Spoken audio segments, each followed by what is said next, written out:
আমাদের কোনো কোনো সদস্য এখানে আছেন উপদেষ্টা হিসেবে শপথ নিয়েছেন। সংবিধান তখন ভালো ছিল, রাষ্ট্রপতিও তখন ভালো ছিল, কিন্তু ভাষণের দিন উনি মনোপুত হলেন না আর কি। যাই হোক, আমাদের মাননীয় বিরোধী দলের সদস্যগণ তার ভাষণ শুনতে চান নাই, ওয়াকআউট করেছেন, ভালো কথা, কিন্তু তার ভাষণের উপর আলোচনা করছেন এবং 50 ঘন্টা আলোচনা হবে ইনশাআল্লাহ। সংবিধান অনুযায়ী আমাদের কোনো কোনো সদস্য এখানে আছেন উপদেষ্টা হিসেবে শপথ নিয়েছেন। সংবিধান তখন ভালো ছিল, রাষ্ট্রপতিও তখন ভালো ছিল, কিন্তু ভাষণের দিন উনি মনোপুত হলেন না আর কি। যাই হোক, এখন এই আদেশটা নিয়ে যে আমরা আলোচনা করব, আদেশের অনুবলে যে সংবিধান সংস্কার পরিষদের অধিবেশন কেন আহ্বান করা হবে না তার উপর যে আলোচনা করব, আদেশটা কি, কিছু কিছু জবাবের মধ্যে চলে আসবে। মাননীয় বিরোধী দলের একজন সদস্য বলেছেন এই আদেশটা বৈধ আইন। এখানেই হচ্ছে বিতর্কটা। এই আদেশটা বৈধ আইন না।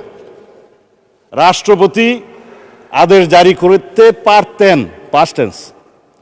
1971 সালের 26শে মার্চের পরের থেকে বাংলাদেশের সংবিধান প্রণীত হওয়ার আগ পর্যন্ত বাংলাদেশের স্বাধীনতার ঘোষণাপত্র অনুযায়ী এবং সেই অনুযায়ী laws continuance enforcement order 1971 10th April এবং the Bangladesh constitution provisional constitution order 1972 এই অনুসারে রাষ্ট্র পরিচালিত হয়েছে।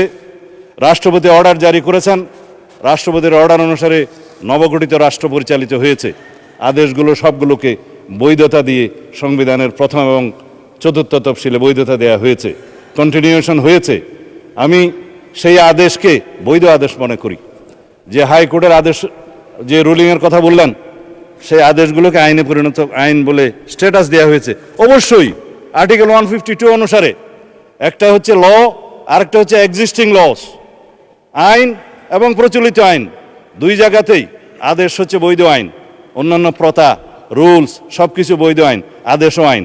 কিন্তু এই আদেশ ছিল, কিন্তু আদেশ জারি করার ক্ষমতা 1973 সালের 7ই এপ্রিলের পর রাষ্ট্রপতির আর রইল না। চতুর্থ তফসিলের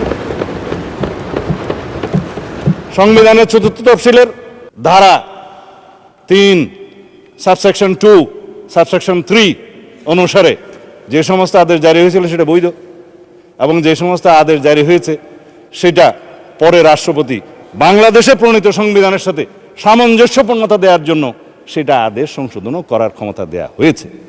এবং সেখানে আপনি দেখবেন 2 বছরের টাইম লিমিট করে দেওয়া হয়েছিল। আমি দেখে বললে ভালো বলি না, সেই জন্য এমনি বলি। তো সেই জায়গায় 2 বছরের সময়সীমা 1974 সালের একটা দিবসে শেষ হয়, সেটা আমি পরে বলবো, এখানে দেখে বলতে হবে। কিন্তু চতুর্থ তফসিলের ধারা 17 সাবসেকশন 2 লাস্ট প্যারাগ্রাফ অনুসারে বাংলাদেশের রাষ্ট্রপতির আর আদেশ জারির ক্ষমতা রইল না। তারপরে দেখে নিতে পারেন।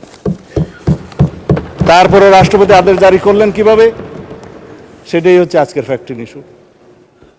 যেই আদেশের জন্মই বৈধ হলো না, সেই আদেশ হবে ভয়েড অ্যাব ইনিশিও লিগ্যাল ল্যাঙ্গুয়েজ, সূচনা থেকেই অবৈধ।